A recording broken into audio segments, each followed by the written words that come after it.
Diane Lair, ce conseil bien senti qu'elle a donné à Miss France 2025, Angélique Angarny-Philopon, à propos des haters. Dans une interview publiée le 16 juillet sur Gala.fr, Diane Lair s'est livrée sans détour sur son expérience de Miss France. L'ex-reine de beauté en a profité pour adresser quelques conseils bienveillants, et fermes, à Angélique Angarny-Philopon, l'actuelle Miss France. Diane Lair veut casser les clichés.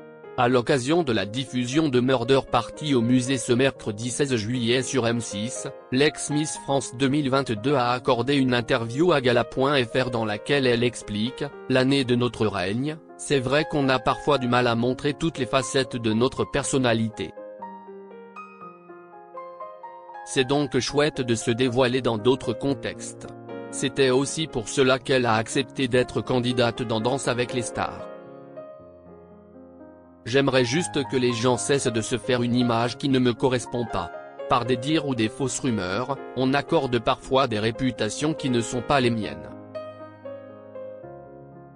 Je suis donc contente de pouvoir les déconstruire à l'écran. Je suis juste une nana qui a envie de rigoler.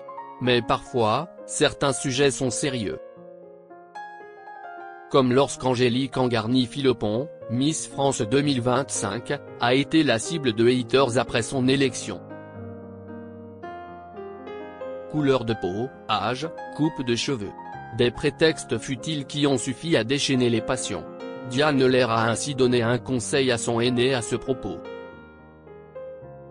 Elle sera triste d'avoir perdu du temps.